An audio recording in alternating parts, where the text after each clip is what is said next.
Hey everyone, it's Peter Schiff. It is Wednesday, May 5th, 2010. I wanted to follow up a little bit on my discussion from yesterday on this video blog about Greece and the similarities between Greece and the United States, especially given the fact that there are these major riots going on right now in Greece. Unfortunately, people have actually died in these riots, and we've had a lot of volatility in the markets, stock markets, currency markets, commodity markets, as a result of what's going on. First of all, we need to understand, why are the people in Greece rioting? I mean, the reason they're rioting is because the government is threatening to reduce their benefits, to reduce their pay and their generous compensation packages. And of course, why are they being asked to give this up? Well, so that the Greek government can pay bondholders. Now, many of the people who own Greek bonds don't live in Greece. They don't vote in Greek elections. Who do you think the Greek politicians really want to listen to? And imagine, asking the Greeks to sacrifice so that German citizens or American citizens or Chinese citizens or Saudis, whoever owns the debt, can be made whole, can get back all their interest payments, all their principal payments. See, this is difficult for politicians. The only reason I believe that the Greek politicians are even considering paying back the debt is because they're in the Eurozone, because they can't print money. Had they borrowed in drachma, it would be a very easy choice. Just create inflation. Everybody could get paid, right? Nobody's benefits would be cut. Of course, that would actually be worse. Sure, the Greek citizens are protesting the fact that they might get paid less. But if the government could just print money, which so many people seem to think would be the easy way out, they would still get paid less. They'd have the same amount of drachma, but the drachma wouldn't buy as much because the cost of living would go up. And just printing money and debasing your currency so that politicians can pretend that they're actually fulfilling their promises is not true. I mean, imagine in the United States, when we get to the same predicament, when interest rates start to rise and foreigners are not willing to loan unless we increase interest rates, are American politicians going to be able to tell American citizens that they have to put up with higher taxes, cuts in Social Security, so that we can make interest payments to the Chinese and to the Saudis? Not in your life. I mean, do you think American politicians would even propose something like that? I mean, that's what the Greek politicians are proposing that the Greeks do. And I think the only reason they're doing that is because they realize at this point that being forced out of the Eurozone, trying to recreate the drachma, would be even worse. It's only because their backs are to the wall that they're considering doing the right thing. Now, personally, I think the best thing that can happen for the Eurozone and for Greece is that there's no bailout at all. I would much rather see Greece restructure their debts and ask everybody to take a haircut, including their creditors. I don't think the people that loan the Greek government money should get off the hook and get all their money back. After all, it does take two to tango. They shouldn't have loaned so much money so recklessly. Part of the problem is maybe Greece was cooking the books a little bit, maybe with help from Goldman Sachs. I've heard that allegation. But I think that the Greek citizens would be more likely to swallow the medicine if they knew that the sacrifice was being shared by everybody, including the creditors. And I think that would also be a good thing because it would send a message to creditors of other countries that, you better be prepared. You might lose money when you loan to governments if they're indebting their citizens too much. And I think that will put some restraints and some discipline on runaway government spending in Europe because faced with higher interest rates, governments might cut back on their borrowing.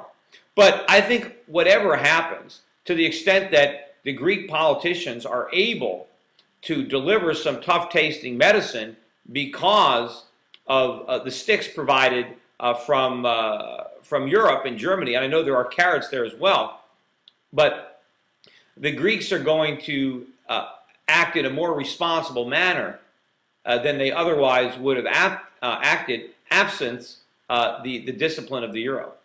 Now, of course, if they can't, if it is too difficult a task and they don't want to make any cuts, if the Greek citizens refuse these cuts and Greece falls out of the euro and tries to recreate the drachma, I do not think that is going to be a long-term negative for the euro. I think actually that is probably the most positive development for the euro, despite what people are saying, because I think that would show creditors around the world that when you loan money to a European member country, they're going to pay you back in real money, and if they don't pay you back, it's because they defaulted. And of course, when that happens, the creditors are going to make sure that they don't let any European nations go too far into debt, because after all, if they allow that to happen, they might not get paid back. Now, that is not the situation in the United States. And it's amazing for me to watch all these commentators on the financial channels looking at what's going on with Greece, talking about it, and not seeing any of the problems for the United States. You know, again, it's very reminiscent of the mortgage crisis as the problems became evident in subprime, people just assuming that this was not a big deal, that it was only concentrated to just the subprime borrowers. Well, in this situation, Greece represents subprime, and I guess the United States represents prime. But the reality is, we are in just as much trouble.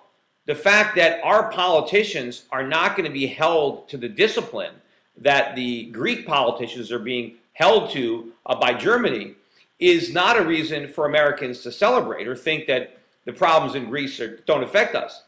You know, it's actually going to be worse. Now, maybe the Federal Reserve will try initially to do the right thing.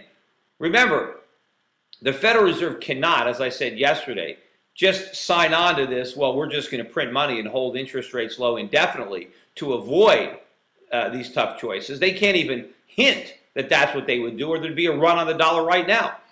The overwhelming opinion around the world is that we have an independent central bank that actually will be tough, that will have the integrity and the independence to raise interest rates sharply to contain inflation. Now, of course, none of that's going to happen. The fact that people actually believe it, well, it's just as irrational as the fact that people believed in the real estate bubble, or that people who bought houses with no money down would actually make their mortgage payments if the houses lost value, or if the mortgages interest payments reset. But in order for the United States to attract foreign capital and keep a lid on inflation, we are going to have to raise interest rates aggressively. They're going to have to rise sharply like they have in Greece, and we're going to have the same choices. American politicians are going to have to deal with the same reality, and we're going to have the same riots in the streets. We're going to have the same protests. You don't think that American citizens are going to be protesting big cuts in Social Security or Medicare, especially when the money is going to China and Japan, if we're not asking them to take any cuts in the amount of money that they're getting, but we're asking Social Security recipients to take cuts in their benefits, right? Is that going to wash? It's not even going to happen. But what's more likely is that the U.S. government is going to do precisely what they think is the best thing to do, precisely what they're saying it's too bad Greece can't do, and they're going to print money. They're going to print money, and they're going to make sure that all of our creditors get paid. And they're going to make sure everyone on Social Security gets paid. And that means nobody gets paid. Because when that cat is out of the bag, nobody, and I mean nobody around the world, is going to want to own U.S. dollar-denominated debt. It's all going to be up for sale. And of course, who's going to buy it all? The Federal Reserve.